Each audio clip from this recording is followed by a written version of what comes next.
Now to today's top story. Lieutenant Governor Dan Patrick is calling for the CEO of CenterPoint Energy to step down. He did it during a special meeting of the Public Utility Commission today. It comes on the heels of criticism of CenterPoint's response to the May derecho and Hurricane Beryl. Ugochi Iloka was there and talked to people who were impacted. We need the microgrids. We need things that are going to last us when these storms come to hit. Power Up Harris County was one of many community groups made up of Houstonians who lost power during recent storms. Bobby Ramos says his sister was impacted in the worst way.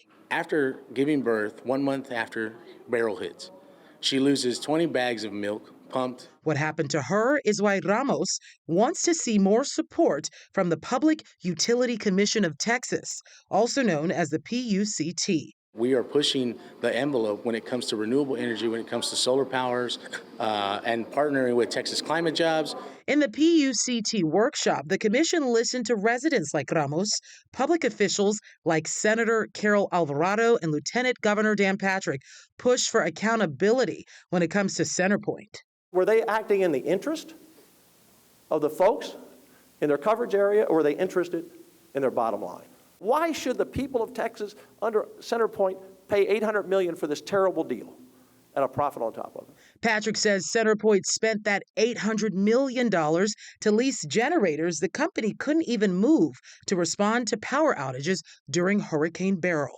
They signed that lease before the PUC even issued any rulings. He accused the PUCT of playing a part in that bad deal going through and requested the commission audit CenterPoint on behalf of the customer. I don't think we're overcharging. So they may owe these people and all the people in CenterPoint a whole lot of money. They have to pay for it. So they can make any terrible deal they made. And the idea that the PUC commission said it was prudent is insulting, because no business would ever make that deal. As for how CenterPoint handled Beryl, Patrick said in the meeting preparations simply weren't made. I've seen Mr. Wells tell us all the things they're going to do. Why didn't they do them before Beryl? Why didn't they do them? Why are we now replacing the poles? Why are we now addressing vegetation? He thinks CenterPoint needs a strong new leader, claiming the current CEO, Jason Wells, was unable to answer for certain if customers were overcharged. I believe at this point, the board of CenterPoint should ask for Jason Wells' resignation. Ugochi Iloka, KHOU 11 News. In just the last 15 minutes, CenterPoint responded to our request for comment. CEO Jason Wells delivered the following to the Public Utility Commission of Texas today. It reads in part, quote, "I am saddened by the pain we heard our fellow Houstonians express, and I am even more resolute than ever in my determination to make sure this never happens again," end quote.